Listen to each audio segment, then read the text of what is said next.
Recording in Man. progress. Thanks, Dang Skynet. You're welcome, Skynet. Skynet is real. So Yasmin, would you care to explain what happened? What we're doing again? Do it all over again. Literally, hello. and I can't remember my answers. Good. Sort of. Good. Anyway, so Danny had this awesome idea, and we went through it in an episode of basically writing what kind of game we would write. And it was a good one. And then Wade's recording fucked up. I'm sorry.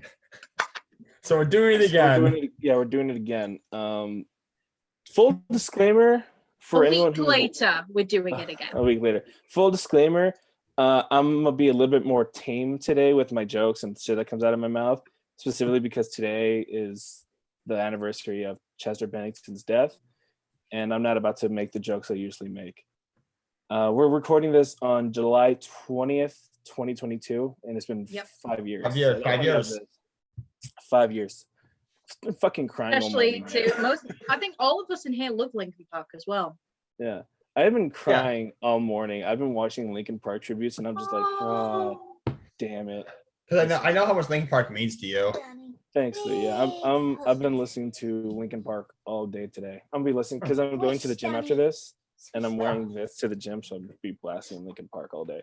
Squish. And also, just a thing about this video as well, I got a haircut since then. Yeah, that's right. Yeah. Yasmin did not have this haircut the last time we recorded this episode. Yes, just take away from my emotional I still slightly have speech. red in my hair. Look, like. Let it also be known. Yes, I will make a screen cap of Yasmin's hair, part of the screen cap. The episode. I just want to add that like Wade has like the sexiest background ever.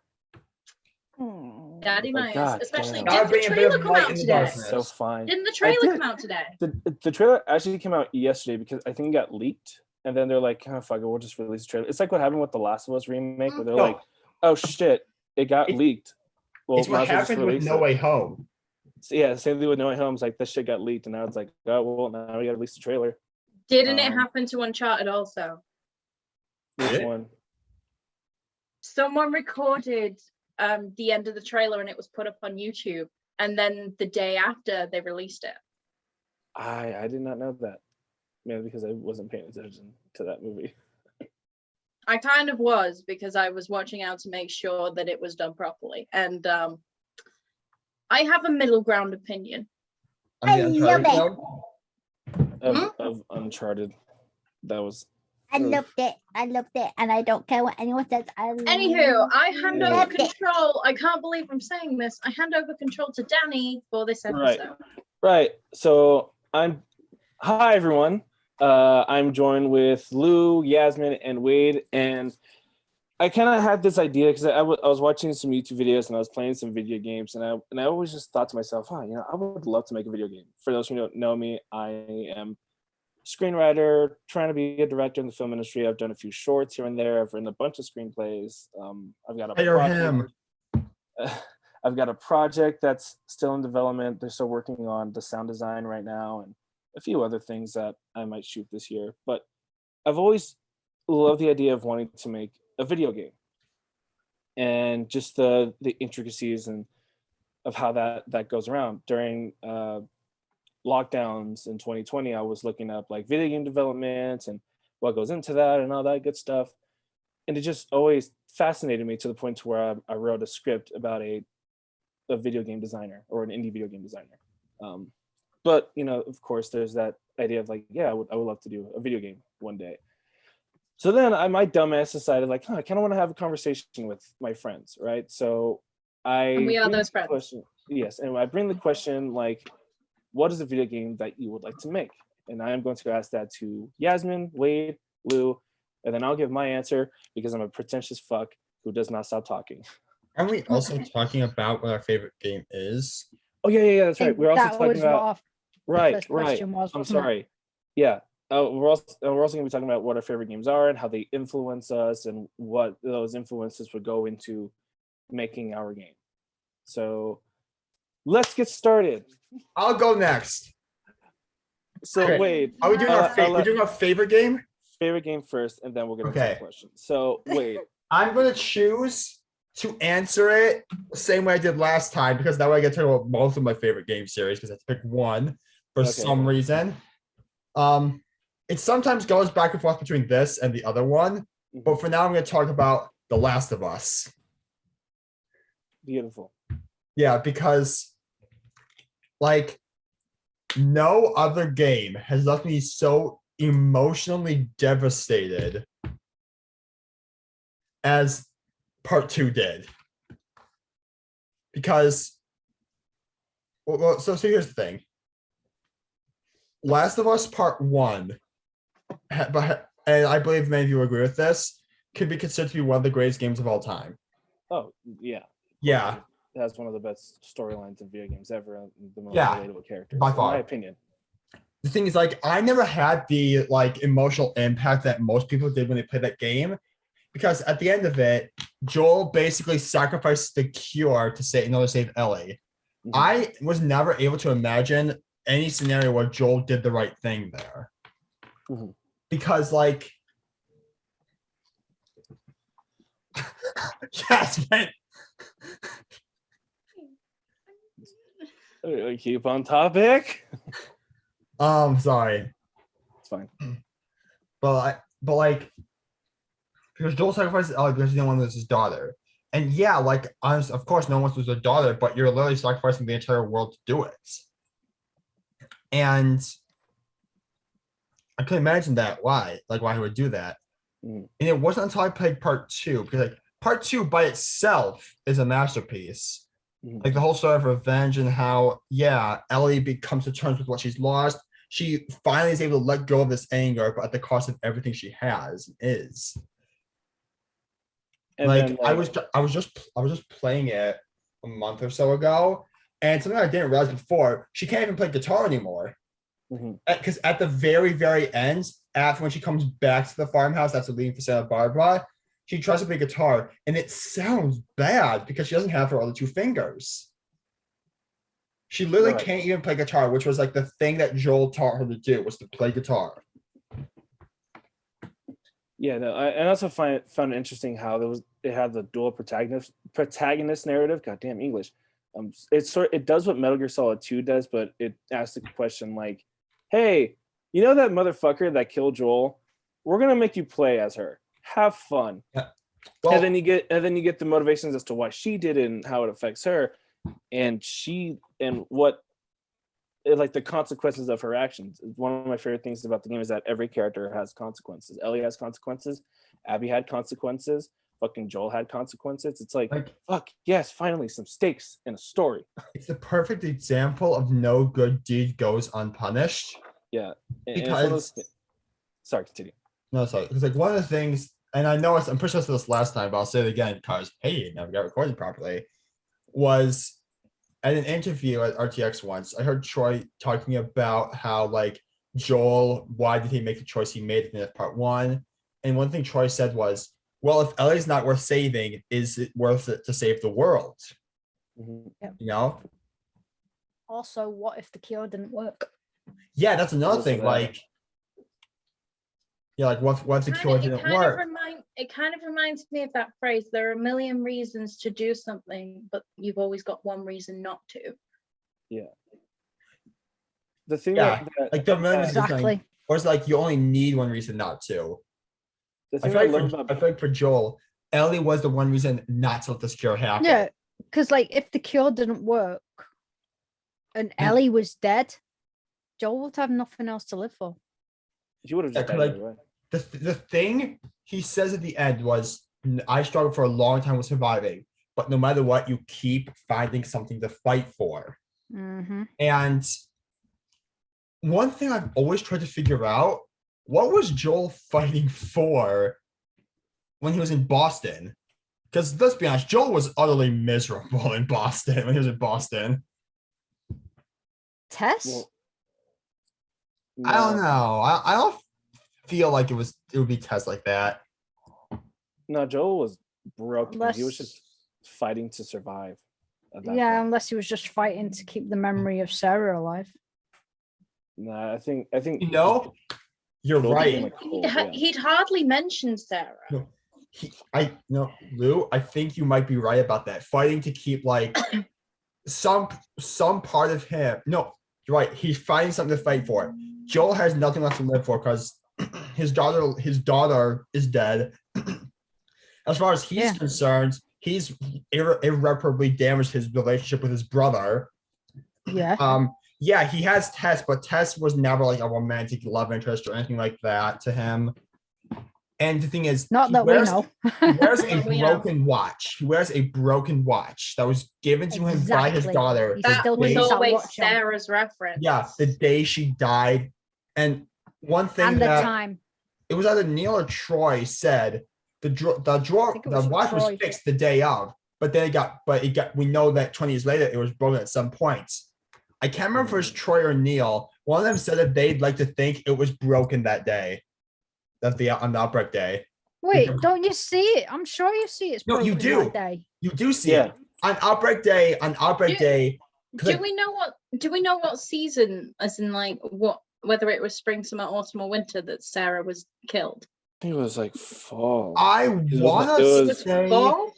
I think it was in September because it was on Joel's birthday, and I think Outbreak Day is in like September. No, yeah, you're right. Wasn't Outbreak day is like late September. Wasn't Boston in the fall? It was fixed because Sarah had fixed it. Yeah. Sarah had gotten it fixed for Joel's birthday. It's But then September 26th. Yeah, September 26th, 2013. So around fall. No, what my question isn't Boston in the fall? The whole Boston. No, I think Boston is the spring because Boston's either spring or summer because we know that No, Boston was summer. I'm gonna Google it. Boston was summer because like we know they had the whole thing of going through getting out of Boston, getting through the 17 chapters you have in Pittsburgh because like this like have it with the Raiders. Because I kind of feel like it was definitely before winter. No, it was before winter because like this whole thing. And then when you get to the dam where you meet Tommy, it says fall. Right. Okay, so I'm So- thinking. And then after the fall is the winter because Joel got injured at the university and he has to spend the winter healing. Right. So I am getting things backwards because America has different seasons than the UK. Okay, that's fine. Wait, you do? What do you mean? Spring, summer, fall, winter. We have spring, summer, autumn, winter. Autumn, winter, fall, winter. It's the same. It's the same season. It's the the same thing. Yeah. So Well, I was going to say, don't we actually see Joel's watch when he's holding Sarah and it's broken? I don't believe so. I'm not sure. I gotta. we not? Well, I don't know. Don't make me watch that scene again. Hold I've on. watched it multiple times. That scene broke me when I first watched it. When I first watched it, I was like, Watch is still intact though. I can't really tell. Yeah, we can't tell. I can't tell. I can't We'll tell. see. We'll see when the remake comes out. Well, no. Well, here's the thing. Like, Yeah, probably know- will. we know It's in an actual remake, not a remaster. Are they still gonna get the same people to play?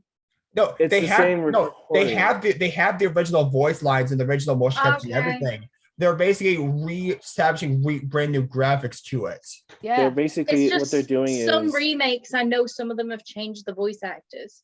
yeah. No, Not no, this no, one. it's all going to be So same. so with It's with all this the same. remake, it's more Yeah. expressive. It's using the engine that Uncharted It's 4 and using Last of Us 2 used. I don't think it's using Unreal Unreal 5, Engine 5. Is it? It's made. It's So well, we it's not- can it's watch not- it's not- Sarah's death literally in 4 on 4K. Pretty Mhm. much, Yes. yeah. We have to watch the child die Damn, on that's 4K. gonna be awful and Oh heartbreaking. god, Naughty, Yeah. you know, Naughty Dog just But, loves to make me feel pain, and but- that's why I love their games. Yeah, so but back to what we were saying before, Lou. Yeah. Mentioned about how the Sarah and the watch was like what Joel was fighting for. Right. I love that you brought that up because like he says no matter what you can't find something to fight for. He kept wearing a broken watch. Exactly. The day that this world went to shit, it was either Troy or Neil said that they'd like to think that the day on Outbreak Day was when Joel's watch got broken again. Yeah. Shit, Yeah, his birthday, Which too. I'd like to think it is Yeah. because it's like symbolic of this thing is all he has left of his daughter. Yeah. And Hold on a minute. Right. Sarah died on his fucking birthday then. Yeah. Technically, no, Sarah. It was 11 a.m. On Joel's birthday when he got home, and it was the next day. 11 p.m. But yeah. It was like 11 p.m. And then when you look at the clock when Sarah wakes up, it says it was like almost 3 a.m. All right, still, she died on Jeez. basically Joel never went to sleep. After his birthday. just the day after his birthday. Yeah. Yeah. Yeah, but like, That makes it even worse. Yeah. Jesus. But no, wait. I agree with your choices. Like those games definitely fucked me up, and I still think about those games to this day. It's weird because like it came out almost 10 years ago. The first one came out almost 10 years ago, and part 2 came out 2 years ago. And I still think about those games more than any other games that I've played recently. Yeah. And it's like, god damn, like I'm always thinking about part 2. I'm always thinking about part 1 more than I'm thinking about like Ghost of Tsushima or like Assassin's Creed or whatever the fuck, right? I'm like, okay, like fuck, it's I don't know. I just really like those games. Mhm. So yeah. Are we good to move on, or do you have anything else you want to add? I mean, I could talk about this for forever, but how much time do you want to spend on this is what we're asking. Yeah, well, we got to keep this structured. I want to give everyone a chance to say their piece. So Yeah. Who's next? I'm rolling D4. Roll a D4. 1, 2, 3. Reroll 4. Reroll. Hello. Hey, Danny. Hey, what's up? How you doing, buddy? The fucking host has to go. I'm sorry? The fucking host has to go. God damn it. Goddamn right, he does. No, Right, I so- thought you should have blocked that number out and let Danny go last. Hey, he agreed to the die roll. He has He's sealed his own. hosting, so hosting goes last. Fine. Fuck it, fine. So yeah, I'm gonna ask Lou this question. We're gonna go. Or okay, who wants to go? Yasmin, do you want to go, or Lou, do you want to go? Wait. What question? Favorite video What's your game? favorite game? Favorite video game, yeah. I'd say Lou right now just because I'm trying to plug my charger in. So thanks. God fucking damn it. Okay, Lou. What is your favorite video game and why? Days Gone. Days gone. Days Gone. Okay, why is that your favorite video game? Purely because of the storyline. Okay. You What do you sorry, continue. I was gonna say, what do You you like about basically just get pulled in so quickly to the story. Mhm.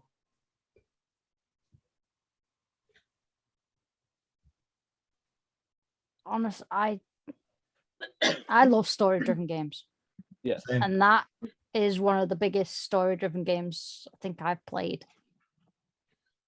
Also, like Sam Witwer's performance is amazing. Fuck yeah. Yeah. Like, I had forgotten that, like, Sam Witwer's a weird guy where, like, his voice is, I'm going to say his voice is large, but not deep, if that makes sense. It's like, by the way, fun fact, I actually got to meet the guy a month back, like a couple Wait. months ago. You actually got to meet him? I did, yeah. Yes, he's got a Send picture the with picture him, and put it in this and video. got I a want picture. to cry Send me a might- picture. I'm going to put it right here. because I need to meet Sam Witwer. No, sounds a cool guy. I wish I got to talk to him more. Yeah. But what else do you like about the game? Like, is it the open world aspect, the combat, the driving, the hordes? Ooh. As someone who was playing the game right now, I could tell you, Honestly, fuck the hordes. fuck the hordes. You have to kill a horde by yourself. No shit, that's easy. No, it's not. Not when you can't find enough weapons to make the napalm molotovs. Fucking Lou is like flexing on us hardcore. It's like, yeah, no, I could fucking defeat these guys. It's like, oh, you motherfucker. Yeah. Just like getting the nearest thing you can and just saying, I'm gonna fucking deck you. What the heck is Pretty that? much, yeah. That was a mic, dude. It That looked was at first glance, it was like that looked like a jury-rigged flamethrower. I mean, to be fair, I do deserve to be scorched to death. I love the traversal. Okay. Obviously Yeah. not the losing fucking stamina when you're running. Oh yeah, God, that was That's the annoying. bit I hate. um, it's the motorbike riding up and down like everywhere. Okay. No, like the mountains and that. Don't Right. really get to do that in a car. Yeah, that's true. Yeah. My dad has a Harley bike, or I think he had a Harley bike and he never used it. I'm like, yo, you have this fucking thing here, and it's like, use it. My mum used to ride a motorbike as well. Nice. It's funny. Right. Like, Is that it for you, Lou, or is there more you want to add to? I can help you talk about it if you want. I'm Yeah. playing right now. I will say this. I I think like being that able to customize your bike as well. That's true. Yeah. They have Customization is key. guys. They have a Horizon Zero Dawn skin for your bike, and they have a God of War skin. Son of a bitch. What? You didn't know that? You go over to I think it's Decals. It's Decals on your bike. Decals. As soon Decals. as Lou finds out, Decals, he's there's just like, decals on your what? bike. And there's one that's just God of War. It just shows the Omega symbol. Do it. No. Yeah, as soon as you get to Um, Copeland's camp, modify my bike. Modify my bike. I will say They have a bike where it can look like the giant engine cover thing is a BB from Death Stranding. Yeah, and you know what his name is, don't you? No. Oh yeah, it is Lou. It is Lou. That's why yeah, I've got that's right. that on my bike. Oh, Death Stranding is so good. The BB's name is Lou. So Yep, hey, the baby Sam, what? is Lou. Oh my God, no! I just had the worst idea ever. That's my daddy. Danny, would you like me to say something? I was gonna add that one of the things that I really like about the fucking about He's gone. fuck He's gone. Days Gone. I was about to say Death Stranding, is that the facial capture is really good. Yes, it It is. is. Like genuinely, really, really fucking Yeah. good. And it's funny because Sam Witwer was in Force Unleashed, right? Which is like my favorite Star Wars game. Yeah. And like seeing the facial capture from Force Unleashed to Days Gone, it's like, God damn, we've come far. Yeah, like Progression. Also, I can admit Yeah. Sam Witwer's face is fucking hard to draw. yeah. Yeah, he has a lot of researches. Yeah. Sam Wetwer, please like and share this podcast. We love you. Sam Witwer, can we talk about Star Wars, please? I just don't want to talk about Star Wars with that Sam guy. Wetwer, what was going to be the plot of Days Gone 2? Sam Witwer, thanks for liking my picture. Sam Witwer, when are we getting Force Unleashed 3? Sam Wetwer, you only guessed on Sam Wetwer. Is it easy to answer all these questions at once? Is this episode literally going to be called Sam Witwer? No. It is now. It is now. It is now. Yasmin looks like the Grudge with blue hair right now. Games and It's going to be called all caps. We love Sam Wetwer. We Games love and Sam Witwer. and talking Yeah. about video games, right? So is that? It's going to be games, more games, and Sam Wetwer. Yep. Stop, Right. stop, and fucking stop. Fuck. Right. So Lou, is that all you want to add to the game, or Wade? I mean, Not really I good have at some I can talking add, but this is about the Lou's game right games. now. What? I finished the game. I actually got to play the game for the first time last year. So I want a sequel. This is like I know it's this last time, but like it like the first act was amazing. Like the whole road of like Deacon kind of coping with like him being without Sarah and all that, and then find out she might be alive, and then find out she is alive. The whole first act was phenomenal. The second and third acts were good, but they could not stick to a storyline. Like the whole time, like I had thought that the whole story was going to be finding Sarah. I think she might be alive, and then either finding out she's alive and reuniting with her, or figuring out what truly happened with her death. Hmm. yeah. And then you find out, she's alive. Now you're working with the Deschutes County militia. Yeah. Yeah, and like the way they transitioned that into like, there's something weird afoot here with this place. Like, I don't know. I can't really put my finger on it, but thinking about it now, the way they did that, I liked. It was when they set it all up to be sort of a rescue mission. Like they had kind of two big subplots that are going on that never really, I feel, followed up on properly. One of which Which was one? one of them was Sarah trying to find a cure. Like a lot of the missions where you went out with Sarah to various places, like to get that weird DNA sequencer thing, you had to go capture that one specific newt. Yeah, but she just quit on finding a cure because it liquidized the newt's insides. I know. Well, here's the thing, she quit and found the cure because it liquidized the newt's insides, but it also but And like then she- also she realized she's done it. She's created the fucking virus near enough. Or she know. knew that guy the who did. place was creating the virus. Yeah.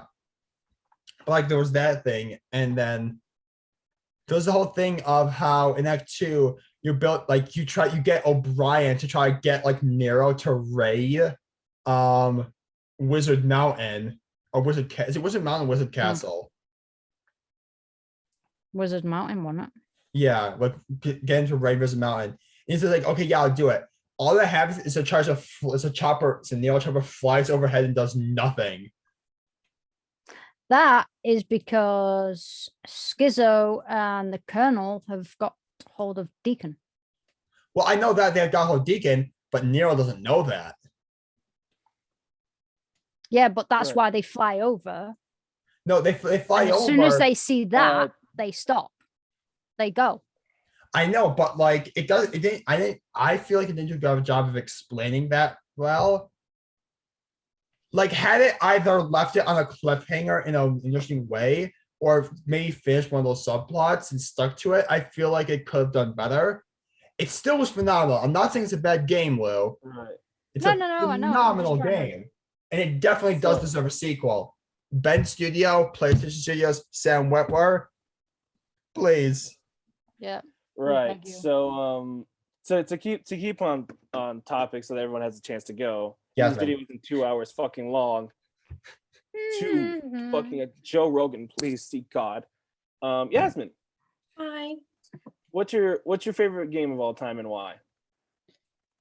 It's hard to place all time, but I kind of like a gaming style. But the reason I pick the game is because of the gaming style, and that is Call of Cthulhu. Okay.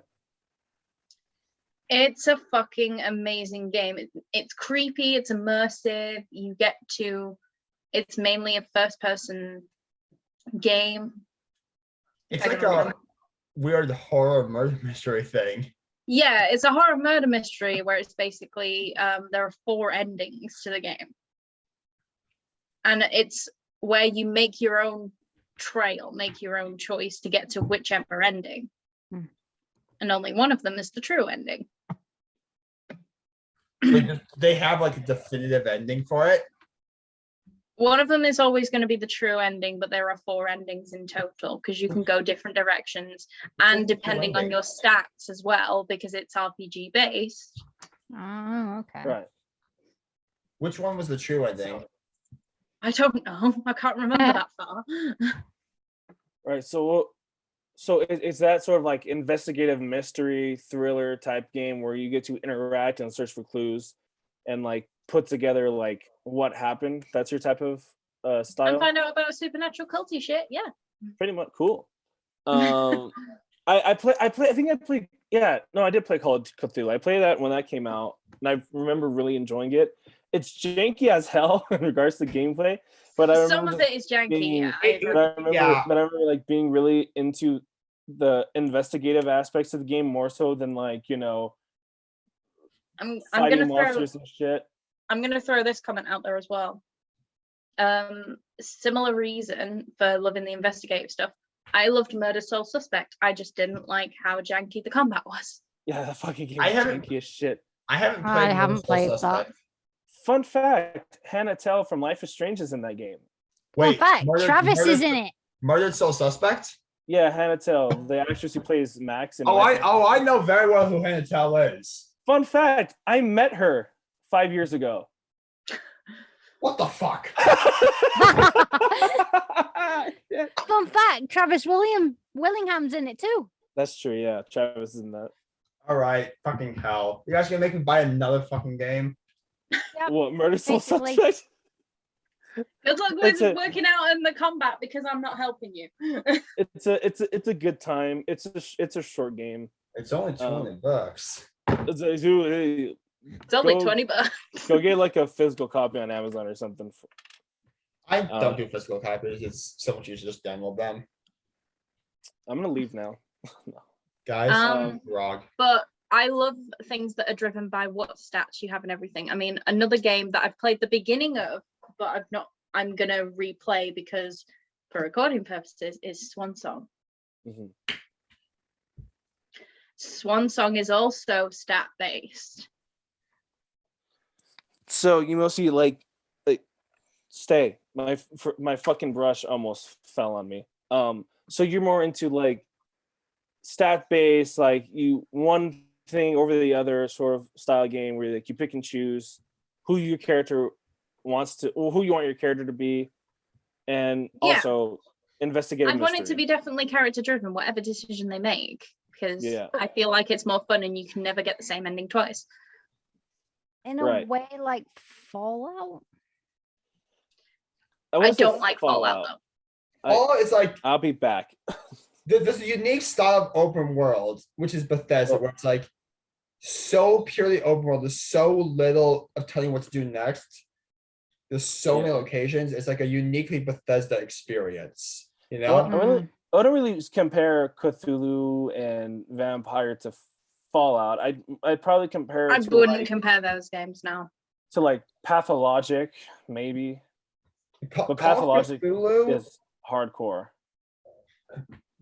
I don't know. Like, I've never I played. feel like I know there's another game like Call of Cthulhu that I've compared it to. Yeah. So we're talking about the PS4, Xbox One version, right? That came out. Yeah, Yeah.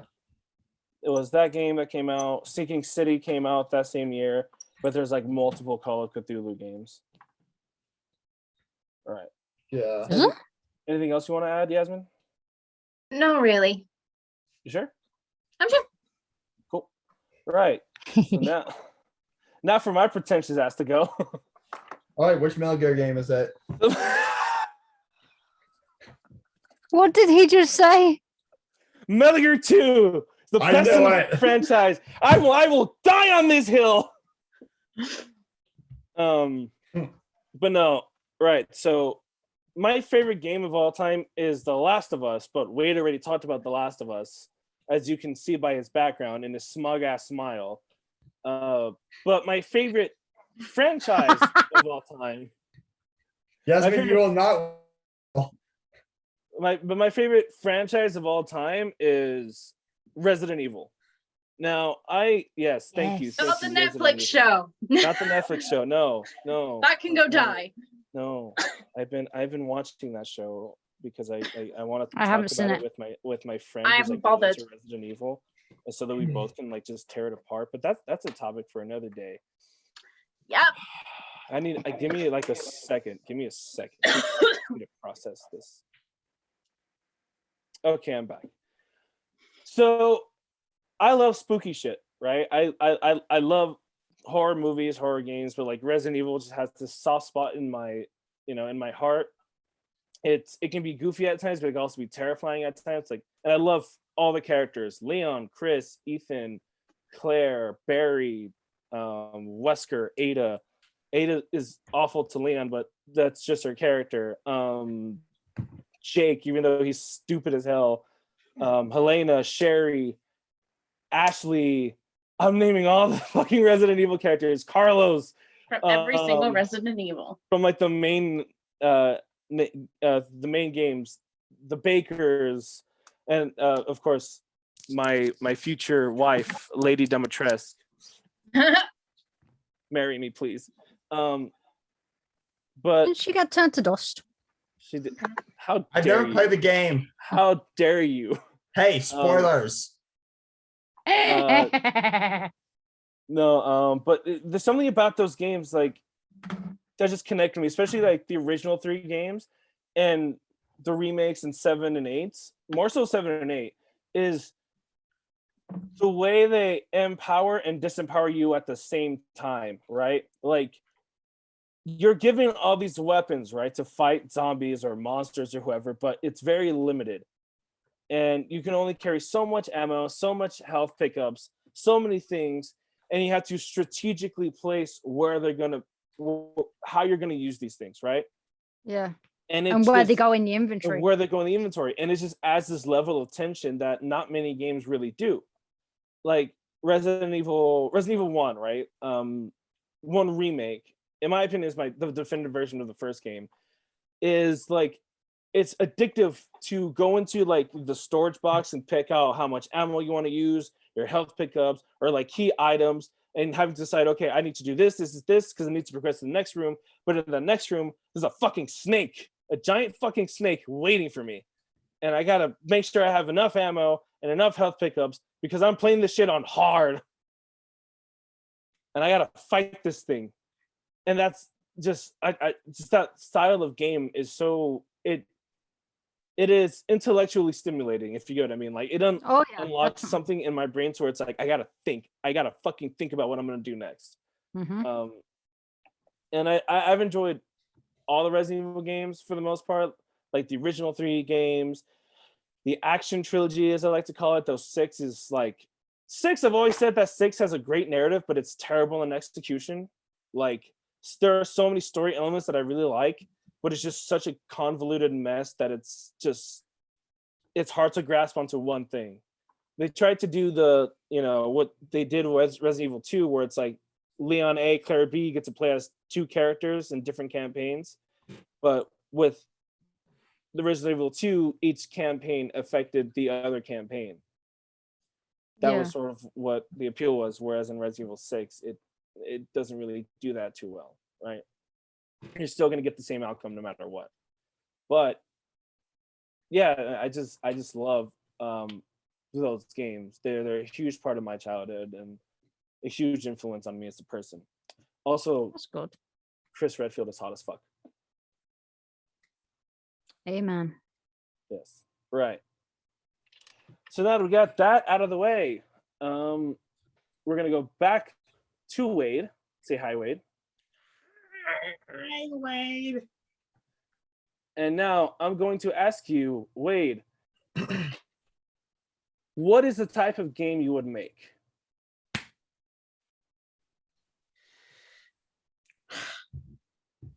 Let me get the proper background for this. Oh, sweet Jesus. Oh no. Neil Druckmann. Nope. Where is it? I think it's going to be disastrous. No, it's not. It's just this. Of course it is. None of you know That's this is just- from, do you? It's a good game. It's a good game.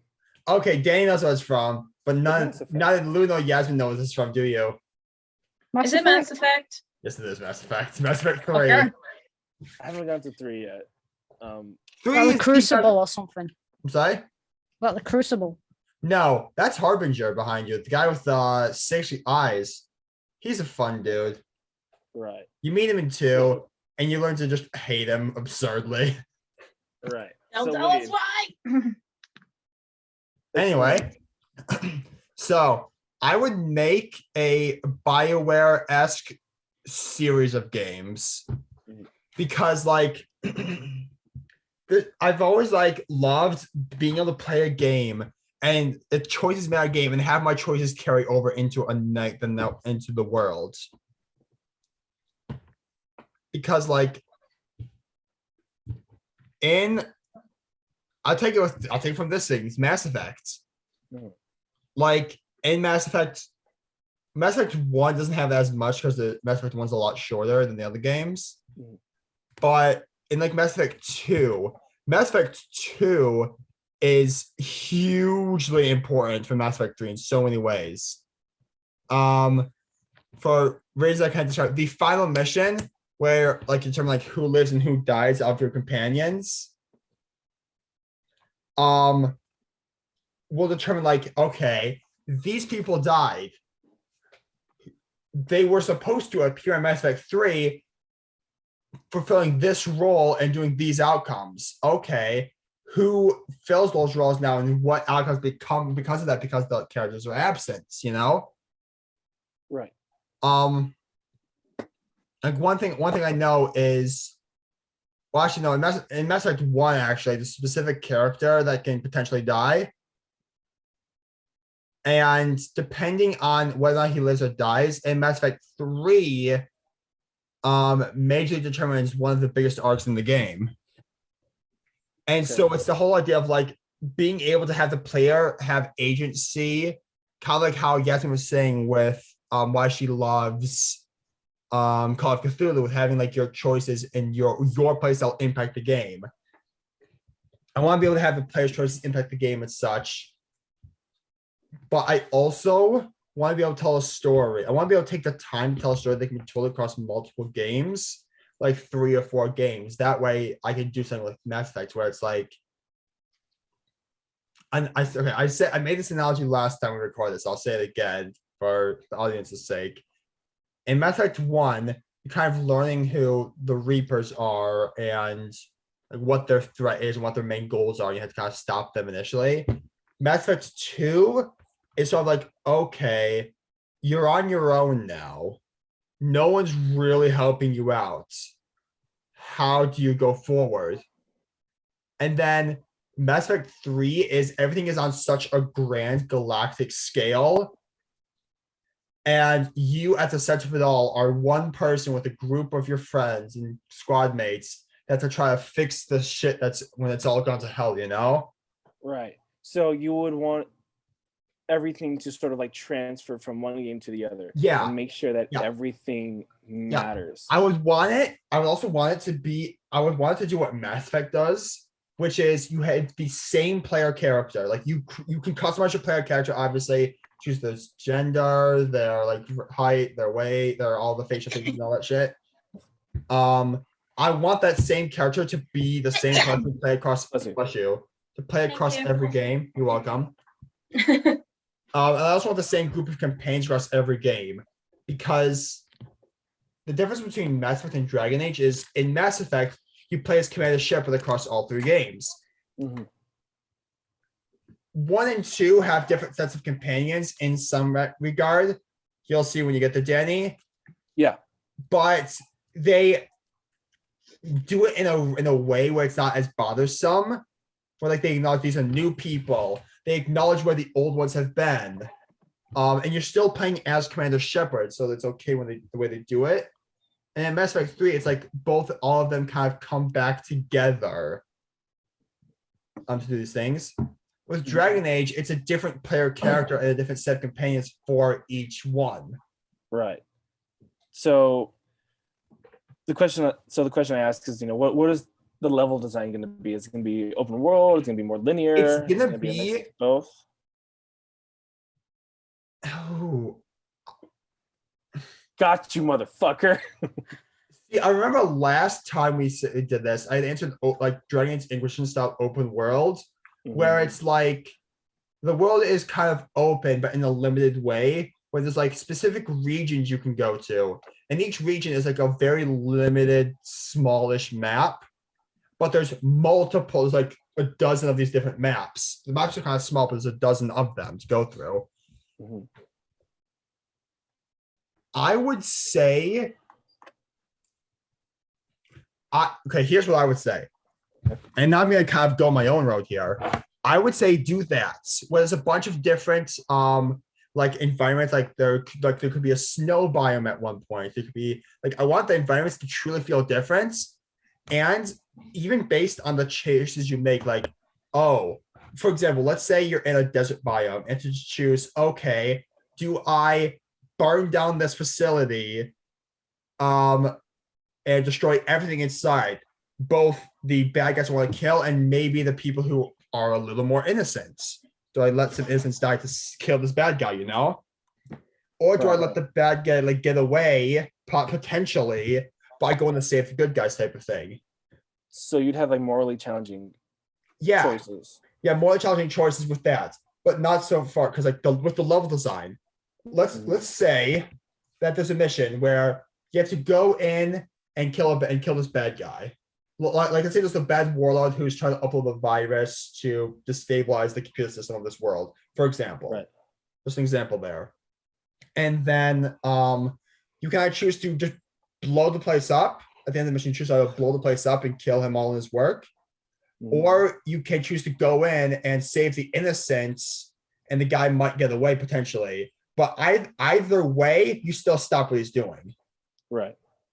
And then so they do that. And then later on, it turns out the remnants of his work are coming back to haunt you. You have to go back and truly put a stop to this. Right. It's the same exact building, but I chose to blow the place up. Now I'm fighting through the ruins of an old dilapidated building that could come crumbling down at any moment. And the level design and the obstacles you face reflect that. Right. Or, no, I chose to save the people. Now it's just like an old dilapidated building that like probably has more creatures and enemies in it because it's safer for them to be there. But I'm not going to fall to my death by stepping on the wrong floor tile.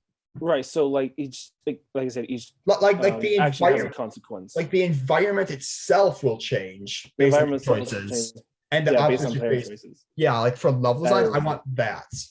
That's actually fucking interesting. Just thinking about that, just going like, yeah, like- you made this decision. Not only affects the story, but it's going to affect the environment around you. Yeah, like I want like, yeah. The brain is right in this game. And I'm like for the genre, I talked before, I want it to be like the plot line might not be this way, but I want the elements of it to be like a weird psychological horror type of game. Okay. Because with Dragon Age is high fantasy. Mm-hmm. Mass Effect is extreme sci-fi. Right.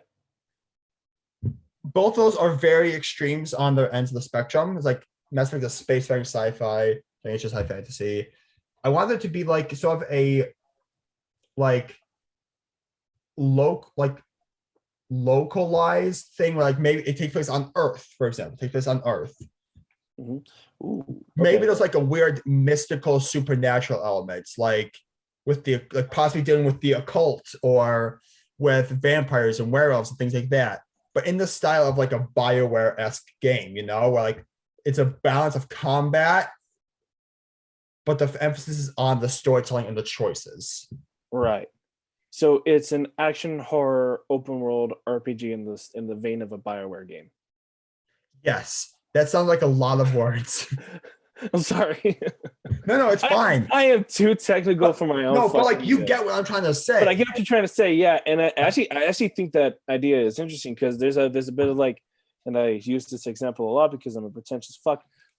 Silent Hill influence in like when you're talking about the open world aspects to it, because Silent Hill is an open world survival horror game for the most part.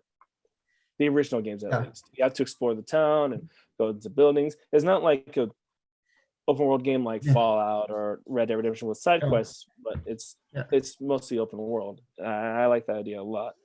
Another thing you go. Right. You already said like what the narrative would be, right? Or what the overall plot would be. Another like level design gameplay narrative thing, I'm not sure what part this would be in, is like have there be choices that you won't always face. Like I said, for example, it's open world. I have to let's say you have to go out of your way, not following the main story, find this hidden temple. Oh, turns out there's a curse there. Depending on what you choose, how you choose to destroy the curse will affect the world around it. Yeah, it's a choice that you have to go out and find. It's not presented to you. You have to present yourself to it. I want those types of things to be there too. So I want there to be like an incentive to explore. Right. So a reason behind everything. Yes. So it's funny that you say that because this isn't an exact example of what you're saying, but it's something similar in Silent Hill 2. If you do a certain thing, it affects the ending that you get in the end. I'm not going to say what it does because of what today is and how dark the subject matter in that game. There. But it's something that I found interesting where it's like, it isn't obvious to you like an RPG. It's very subtle and you have to go out of your way to do it. Yeah. Thinking of that, perfect example, it's not a choice-based game, but to go back to The Last of Us. Fuck. Okay. In part 2, Mhm. in part 2, when in day 1, when you're exploring Seattle as Ellie and Dina, Yeah. in one of the corners there's like a music shop you go into. Yeah, that's right. Yeah. And if you miss it, it's a complete optional thing that I never found in my first playthrough. I only found it in my subsequent playthroughs. Wait, so you go into it, and on the top floor there's a guitar, and if you pick it up, Ellie will start singing "Take on Me." yeah. So something like that they have to Regina. go out of their way and It's look for. completely I like optional that. thing, but it's such a powerful moment. But it can completely be missed. Right. And it's like that type of thing that I want there to be in the game. So because I'm assuming this is an open world game, there's got to be an economy, right? Like you got to buy shit, sell Oh yeah, shit, you've got to buy your gear. There's probably gonna be So- some method to maybe upgrade your gear. Yeah. make So it it's better. gonna be like a traditional like, because I'm assuming that the game's gonna take place in the States or in some country, right? Hmm. So where like you go in, you have some cash and you give it to them, right? And then you get Yeah. that thing. Sorry, say that again. I fucking worded that poorly. I'm sorry. So I'm assuming it's gonna be like traditional, like how we do it in real life, where we give money by a certain thing, right? That's the economy. Yeah. It's like But what the currency might not necessarily be like dollars or something. It might be like, depending on what the setting ends up being, it might be like some weird fella thing where like a bottle cap is the currency, right, or it might or it be could in be some like, other country where it's like euros or yen or something. I don't know. it could be like John Wick, where it's like you have to have these specific type of coins to Yeah, get the into specific like places. special A type of whole coin. underground world Yeah. with its own currency. That actually would be interesting, like a John Wick style assassin type game. But you have monsters. Do you choose to fulfill this contract or no? If you That, do, yeah. you gain money and reputation. If you don't, people will be after you for breaking your word. Ooh, yeah, that would That be type of thing would be fun interesting. too. Yeah, and I'm Yeah, assuming you'd that still like, kill them all.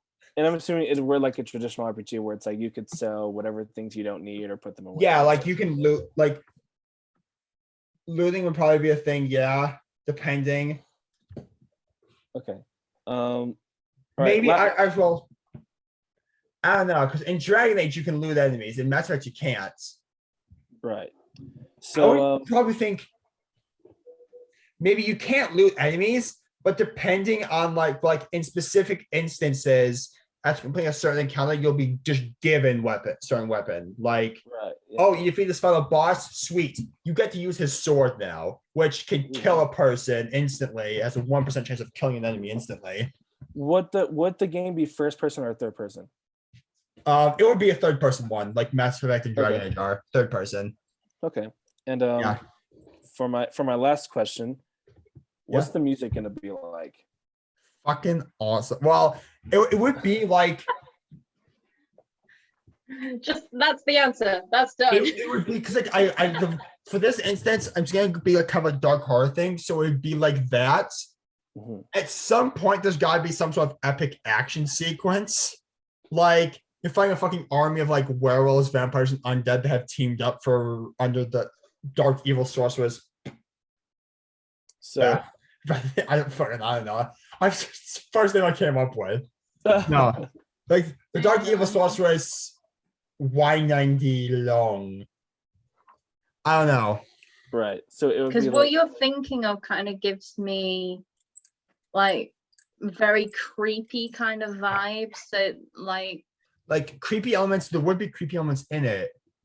kind of like the elements of the soundtrack for Call of Cthulhu. Oh yeah. It's Oh like yeah. that kind of creepy-esque. Like there would be elements of that where like there would probably definitely be like mechanics in it where you had to stealth missions, which are not a thing in either Mass Effect or Dragon Age. There would definitely be some sort of stealth mechanic in this where like you have to like, as is the nature with every horror-based game, sometimes you might have to fight. Other times you have to be stealthy. right. Yeah. Yeah, Awesome. So that's your game, Wade? that's my game. Now I want to make this game. Casey Right. Hudson, please help me out here. It's not like Wade is going to remember this. Wade will remember we just made a video. He's gonna probably look back and go, "Oh shit, I have didn't an take idea." notes. All right. Hey, So oh, on Why to, didn't I take copyright Blue Minds Incorporated. This is my idea now. You can't steal it You unless get you someone- pay me and someone have me just, like- involved in every single process. Someone like just comes up with a project and a fucking like stormtrooper just knocks on their door. It's like, we need to have a talk with you. I'm gonna be All right. famous, Mom. All right, on to the next one. Lou. Hi, man. The more you say his name, let there be light. Lou was just like, I am God. All It was right, just an man. angel. Death, the destroyer of worlds. I'll ask again. What is the kind of game you would make? Open world survival looter shooter creator. Nice. Okay. So, Straight to the well, point. so I'm assuming because it's a looter shooter, the level design would be like open world, say like Borderlands and Destiny and all that good stuff. I'm assuming. Kind of as well. Just to make Destiny's a good game. A bit more like No Man's Sky. Okay. I haven't played No Man's Sky yet. that's it. You can basically go to shit tons of planets. Right. So would this game be like a sci-fi adventure or like a Mhm. yes. I think yeah. Okay, so the level design would be like a, open world looter shooter type thing, right? Yeah, and you've got to loot stuff to make I don't know, like little bases and stuff like that. Right. So what would your narrative be if you have one?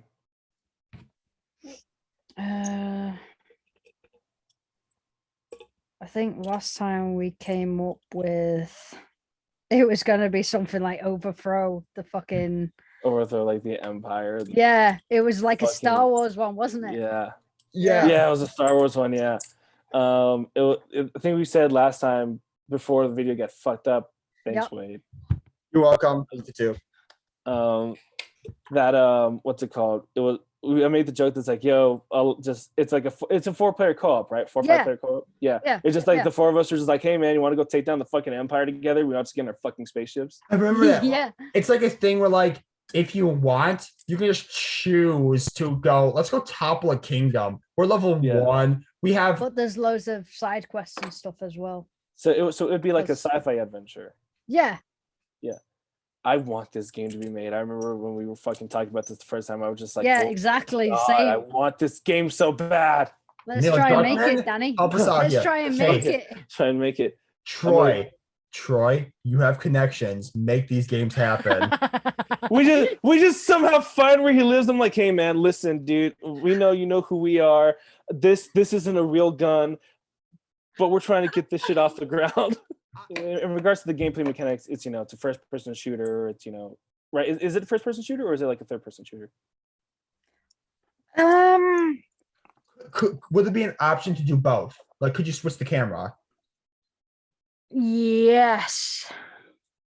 So sort of like So Skyrim somebody and, could like, play Red it first player, like first person, and someone can play it third person. Right. So it's fuck. No, keep going. I just had an idea. Do you get what I Um, mean? I Oh get what you my. mean, yeah. So depending on your play style, if you wanted to go first person, go first person. Okay. If you wanted it more like Fortnite, go third person. Right. It honestly, that just sounds like fun to me. Just the four friends just like getting together. It's like, hey man, you want to go live out your Star Wars fantasies? I'm like, fuck yeah, I do. I've got Unity. Let's make the game. You got you got Unity. Yeah, Listen, man, I have Um, ideas. I'm trying. It's hard. 'Cause I fucked around with that last year a lot, but I need to get back into I can bounce a Um, ball. that. Hey, It's something. Make a ball bounce. So yeah. So I'm assuming the economy would be like, your typical looter shooter. You get like special weapons, rare weapons, and you collect money off of corpses and shit or do jobs, right? Yes, but it wouldn't be like actual money. It would be like say metal is the most not rare, but the most precious metal on those planets. Right. So it'd be something like that Okay. Okay. instead of money. Right. And on to my last question, Lou. Mhm. What's the music? The music. What's the Fucking music heavy genre? rock. Fuck yes! At some This is point, like sci-fi heavy rock. Is that what I'm? Yes. here's the thing, Lou. At some point, you gotta have a guy with a banjo just shredding on it as Through the Fire and Flames plays. I'm just assuming, and Wade, you're gonna fucking love this. I'm just assuming the soundtrack for Halo 2. That's what I'm hearing. You know how that soundtrack is like just hard rock. It really is. Yes. I haven't played the Halo 2 campaign in a while, but I remember I haven't that- played it in a while. all but I know is remember that the Halo 2 soundtrack is pure gold. It is. Yeah. It's got Breaking Benjamin on that. Which, fun fact, they redid the song that's on Halo 2, and that's why the band split up for a while. Really? Yeah, there's a whole story behind it. I'm not going to get to it now in this video because I want to stay on topic, but fuck, so many things happened, and the singer just like, you're all out. Like, fuck you guys. Damn. I'll summarize this. The band went behind his back to do something, and they released it. Oh. So yeah. Shit. Anything else you wanna say about this future game of yours, Lou? No, I just really want to make it. Don't we all? But we're all fucking poor. All right, Yasmin, Hi. what is the kind of game you'd make and why? So Holy shit, she came prepared. Fucking notes. I didn't just write them now. I Are you totally sure about did. that? All right, everyone, grab some popcorn. We're gonna get into this. Give me a moment. I have popcorn upstairs. Give me So do I. give me 10 minutes.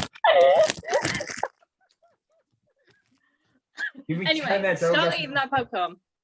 I'm not. So Rock hard I am anyway. going full on Victorian steampunk supernatural mystery. Yes. Yep, I remember. Cool. Because yep, I love steampunk, put it actually in the Victorian era and then add some supernatural mysterious elements. You have a game. Right. So I'm assuming the level design would either be a blend of like open world and linear storytelling, or linear. More or design, less, yes. or less. Yeah. Would you be able to explore like Victorian London or? Yes, you What's would it be able building? to explore Victorian London. You wouldn't be restricted because sometimes there might be some side things you've got to do. There's a main story that you can get different choices on. Mhm. And also, it's just like the main plot is always the mysterious murders that are happening. And you never know that there could be another one that they've not identified if you don't explore. Okay. So it's like, sorry, if I may. I am your host. Wait, Ah. so help me God. I'm kidding. It'd be fuck.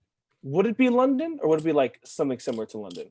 I would either say London or pick a city that no one's explored. Or I would you, like- kind of want to do York because that hasn't really been captured in video games. And plus, most of the architecture here is Victorian or Tudoresque. Yeah, it is. fucking need to go to York one of these days.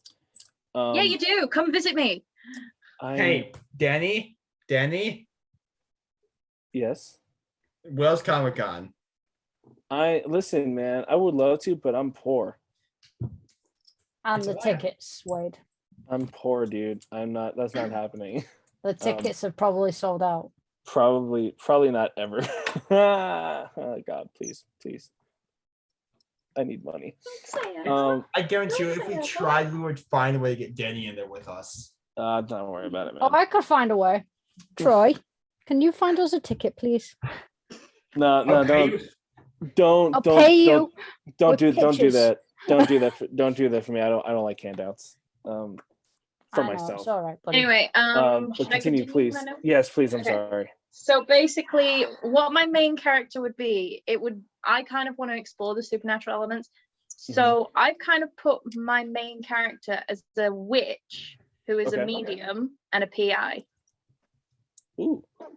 So like This is Jessica a Jones. medium and a PI. Yep. Nice. So, like, Jessica Jones mixed with like Sherlock. Nah, not Sherlock. Sherlock's not a medium. Fuck. Constantine? Never mind.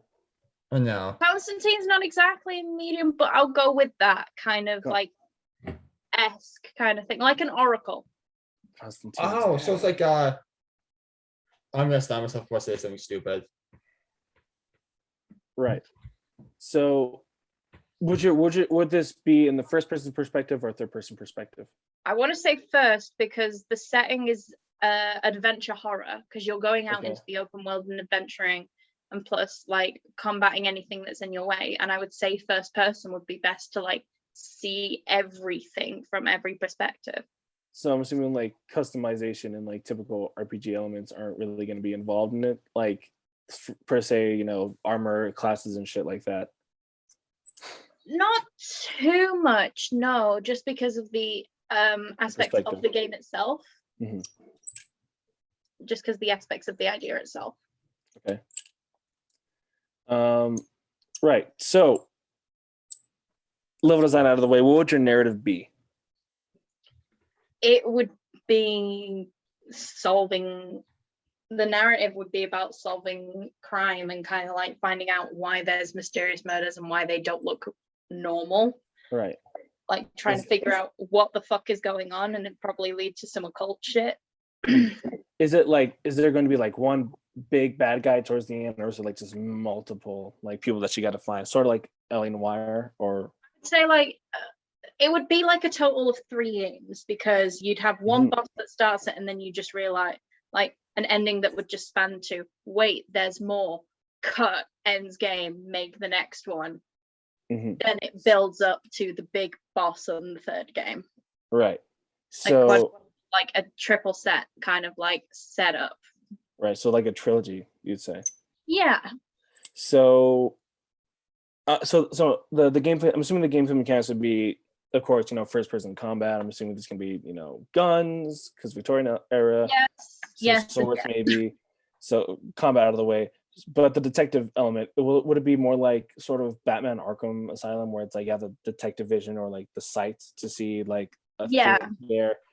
Or would it be more like he had to look for clues without the sights or the vision? Well, you'd get the sights and the vision because of the medium aspect of the character. Okay. But it's just figuring out when it's going to happen or where it's going to happen, because it could come out of nowhere. Okay. Like, wait, I'm having a vision now? What's going on? And then just going, oh. Oh, this shit's happening. Yeah. Yeah. Okay. And of course, you said there's gonna be like customization elements, and there'd be some RPG elements to it as well. Is what I'm assuming. Yeah. So how would your economy work? Would it be like traditional RPG, or would you do some twists to it? I think you'd want to have a bit of both, because if you'd start traditional and then the twists come along the way, like the little edits that are just like, no, I'll take this part out and put this in it to make more sense to the world, because you always want to tailor it to the world. Right. And so I'm assuming, because you said it'd be like a series of games, right? Yeah. I'm assuming you do something similar to Wade, where it'd be, you know, every action you do in this game has an impact on the next game, and same thing for the next game. Yeah. Okay. And so what would your music be for this game? I don't know exactly, but I know who my composer would be. And who might that be, motherfucker? Lindsay Sterling, motherfucker. Nice. Because violins make sense. Right. What did you just say? Because violins make sense. Oh, I have something much different. Did you think violins? I thought you said violins make sex.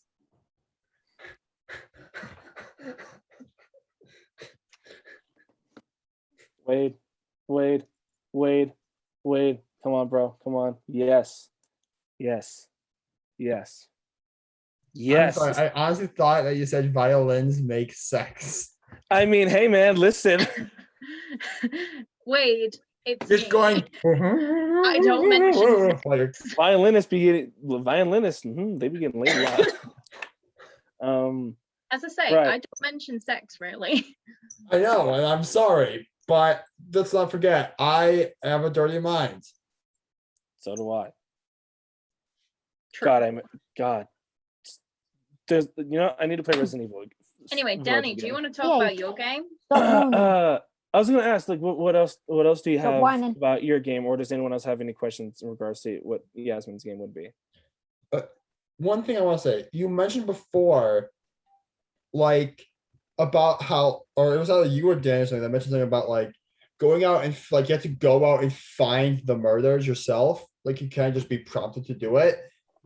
So like Because would it be like you can't always count on what someone says. Yeah. Because sometimes you might turn up and find that there's been another one on the list. would it be like if you go and find, would it be a mechanic where it's like the more you find it, the better clues you have for finding this murder or something? Kind of, yeah. Or is it just like a You'd have more side of an quest that, idea. or is it just a side quest where it's like, hey, this is a murder, it's its own thing, No, it would all tailor into it. Right. Well, you know what you've just done to me, Yasmin? What? You just turned me into the guy who refuses to do the main quest until I found every single murder possible.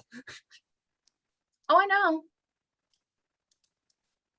It's gonna be like The Witcher, where it's like, oh, I'm gonna go hunt these monsters and play. And we games. Like, find, hey, and this is remember where we find out that Siri? Yasmin has made a game specifically to fuck with my brain. Nice. She doesn't say no. Here's the thing, I don't though. So Lou, do you have any questions in regards to Yasmin's game? Lou? Will it have a lot of customization to the character? Sure. Oh yeah. Would you be able to? I mean, it could be like Customize cyberpunk in gender that and way. everything. Yeah, It gender could be and like everything, cyberpunk in that race. way, yeah. Okay. Cyberpunk, but instead it actually has all the content they promised. Oh, I have a question. Okay. When's the release date? Because I want it now. I haven't made it. Oh shit. God Oh, damn. then This is make the it. game. This is God, the dude. game. God, man, these fucking studios, am I right, dude? Just always promising and never delivering. I know. God damn. We love you too, um, Yasmin. Wait, Any- I can find your address. Any Lou, more? start looking. Lou already knows my mom's address. Any more questions before we move on? Can we move on? Okay. Cool. Right, on to my game. Fuck. Okay, so the That's game the is called- game. That's the game. So the game is called Fuck, and the goal is to fuck. Gotcha. The goal is to fuck, yeah. The goal is to fuck as many people as possible, not just one gender, but everything, excluding animals and children. Adults only. Gotta clarify Adult that. humans only. Adult humans only. I gotta clarify that. But yeah, Okay. fuck. What about intelligent humanoid aliens? Like, what if you want to fuck in the sorry? Alien. Yes, definitely. Yeah. I'll speak. If it's sci-fi, then yes. Please no. Listen, man. I'm Are you saying you wouldn't fucking alien? No. Hey, man. I wouldn't I'm mind some. saying hi. I'm an innocent cinnamon roll. Please Listen. no. Listen, Sorry, I wouldn't cinnamon mind. roll. I would not mind some blue titties. Okay. I mean, Liara is pretty hot. Yes. I haven't got to the romance aspect of Mass Effect yet. I'm still playing it. But all right. What will my game that be? reminds me. There's a thing I need to tell you about that game. Oh, the Romance of Mass Effect 1. Talk about it later, though. Okay. Yeah. I was gonna say it's like I'm Danny, your waiting, game. waiting. Right. So my game, to absolutely no one's surprise, it would be a classic survival horror game, right? And it would be in the vein of like the original Resident Evil and Silent Hill with like fixed camera angles and all that bullshit, right? And tank controls because, why not? Because it's just the kind of game I want to make. Not saying that like you have to have tank controls and motherfucking fixed camera angles to have survival horror, as evident by Resident Evil 7, right? And anyone who disagrees with that is a pretentious gatekeeping son of a bitch. I'm sorry, it's just the topic of what survival horror is just so stupid in the realm of science of survival horror. That's a topic for another day. And it would be based in a cyberpunk setting, right? In like the near future, all these buildings, right? And everyone has like cybernetics and shit. And it would be about there's this virus going around, right? It's not like a respiratory virus or like the T virus or that sort of thing. It's a digital virus that only affects people who have augmentations, right, or robotics or cybernetic enhancements in them. And it takes place in this small, isolated little town. It's still cyberpunk setting, but it's a small-ish town or city, right? And the story was start off with this detective, right? Sort of like Adam Jensen in Deus Ex, you know, someone who's like investigating shit. And you have all these abilities and you have all these mechanics that you can use because he's cybernetically enhanced and he's a detective, right? He's a cop. And that would be, you would play as him for like the first hour. And then once we get to the end of that first hour, he dies. He gets infected with the virus and he becomes mad, right? It'd be like not zombies per se, but more so like if anyone's ever read the comic book Crossed, it'd be I've not. it's if you don't have like a strong stomach, don't read it. But if you like really gory, fucked up stuff, read it.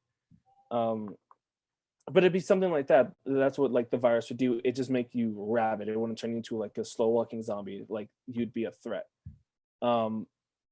Basically designated threat. Pretty much, yeah. And then the rest of the game, after the detective dies, you play as a normal human who isn't augmentated, right? But he still has to find a way to survive and get out of this town because it's been infected with this virus, and people who are cybernetically enhanced are getting infected with this virus. So, you know, first you would explore your apartment building, unlock secrets, the, you know, classic survival horror things, solve puzzles, item management, and just progressing through the story, right? And of course, you know, it'd be the same, like, those are the creatures you have to fight, the cybernetically enhanced people who are sick. And then after you get through that section, you have to go explore the city, got to go solve this mystery and that mystery, right? Figure out what's going on. And you just go through all these locations to figure out what's happening and how to get out of here, right? And that would sort of be what the game, the overall game would be. The level design would be like classic survival horror. You're going through corridors, hallways, a little bit open world like Silent Hill, but not too much like Silent Hill. But because it's fixed camera angles and it's tank controls, you are at a disadvantage because you can't really see the horror that's in front of you. You can hear it though, and that's terrifying, especially when you play Resident Evil Remake and you can hear the fucking hunters and you're like, shit, I have no ammo and these things are gonna get me. It'd be something like that. Play Resident Evil Remake if you haven't. It's on PlayStation 5 for, what was that? 3 remake? No, 1 remake. I haven't played any Resident Evils. Start with that.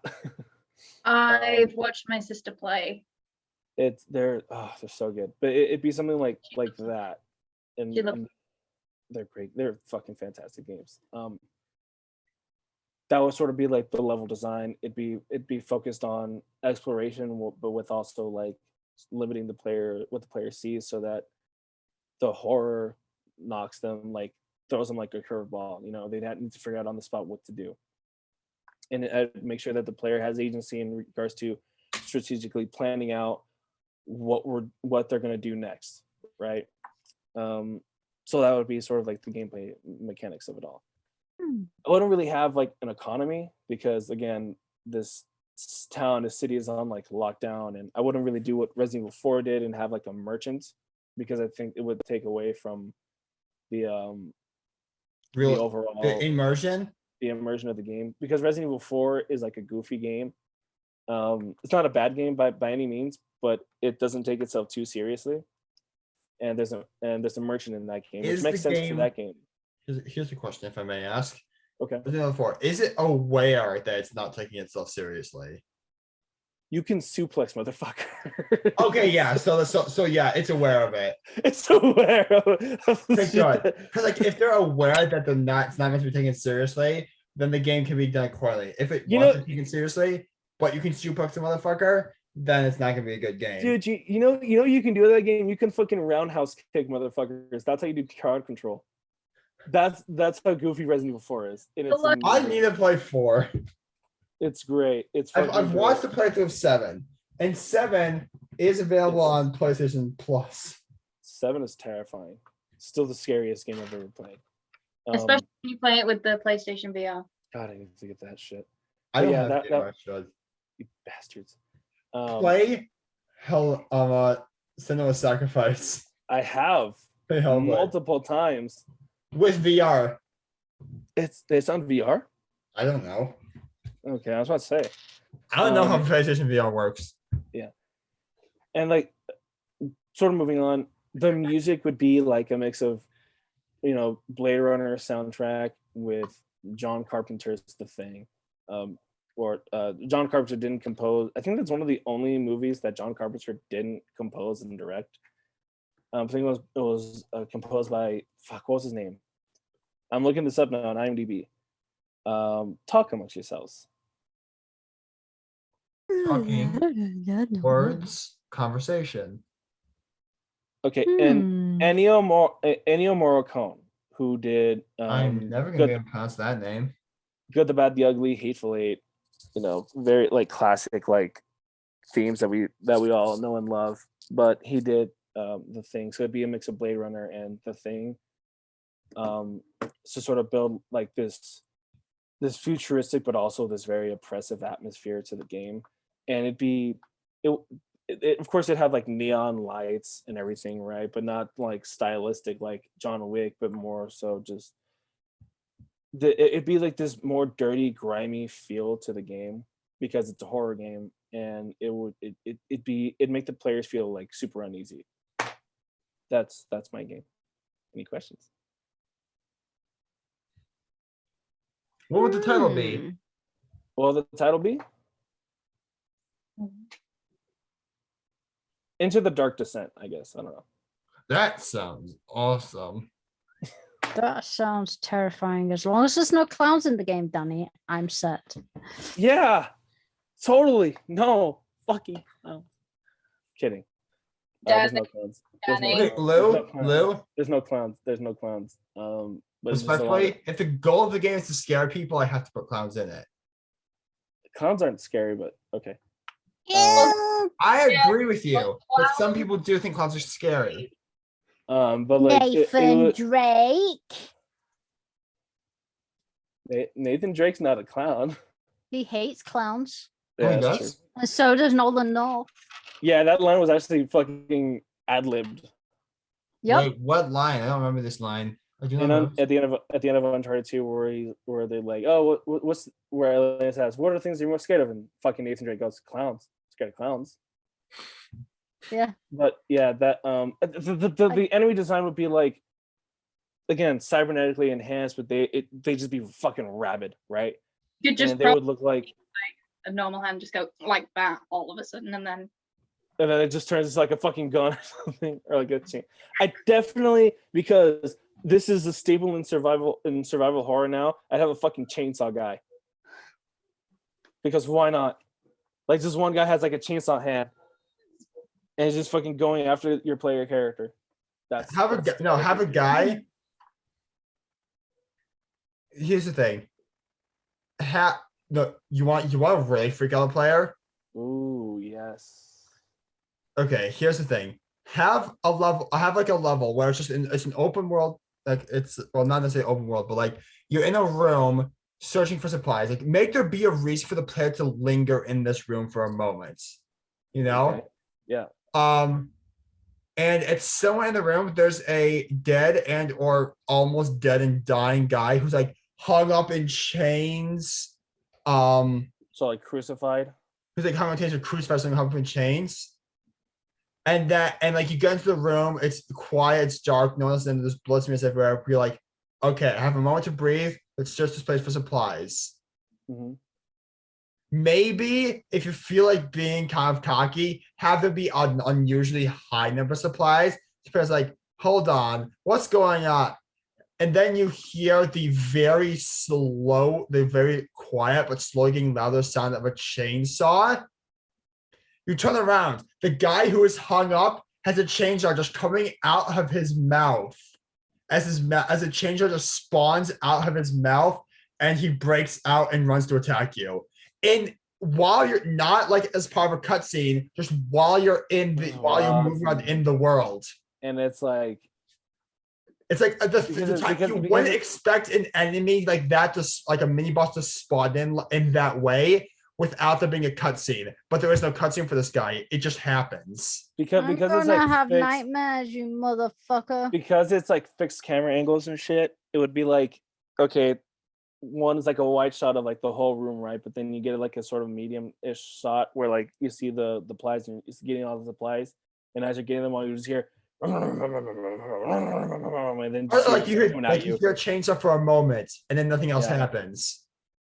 It comes back. And then what happens is Comes here's the through thing. wall. Have you played Fallout 4? I have. You know how in the Museum of Witchcraft, how you have like a very limited amount of time to explore upstairs before the Savage Deathclaw appears? I think so, yeah. It's like that. Ooh, okay, yeah. I get Like you. that, where like it's creepy as fuck. And Yeah. in the middle of gameplay, not in the middle of cutscene, in the middle of just normal gameplay, a impossibly tough enemy appears. Mhm. Like you just go around, like you're just fighting, you get attacked by a fucking guy with a chainsaw while you're just looting through a drawer. Right. Another thing I want to add too is that I would have two endings, right? And it wouldn't be like, you have a choice to do this. It'd be more subtle than that. I do the way they did it with Silent Hill 2, where it's like, okay, if you do this, It would be like with Prey or with Dishonored. yeah, so something like Or it's that. like the where it's choices you make during the game force you During the to game force you to force you- have this ending. yeah, force you to have this ending. That sort of thing, right? Where it's Yeah. like one ending, it's like you unleash the virus to like the whole world, right? Or you end the world, or something else, right? I'm not sure what the Yeah. other one would be, but it would just be like this fucking bleak fucking thing. That's sort of the kind of game I'd want to make, because I just love survival horror, and there's not a lot of it these days. Like Resident Evil is just pioneering it again after 7. Yeah. And we're getting, well, Callisto Protocol isn't really survival horror, it's more action horror, but it's still spooky enough. What about Fort Solis? That's meant to be horror, isn't it? Yeah, but it's not survival. Would it be I'm not sure what it is yet. It's still horror, but it's not survival horror. Yeah. The survival horror is, again, Resident Evil, Silent Hill, Fatal Frame. State of Decay. No, not State of Decay. State of Decay is just a straight survival game. Survival horror is the Resident Evil-esque type game. But it's got zombies. Yeah, Silent Hill doesn't have zombies though. State of Decay does. Whoa! We don't have time to get into this. Swear to God. I Anyway, will just hide. anyway. Right. Anyway, I does hide. anyone have? There you go. I'm kidding, Lou. I'm kidding. Lou, Anyone we love have you. any questions or anything they would like to add to this conversation? I'm all right. What is the meaning of life? Restraint, not today, Daniel. Not today. Lou.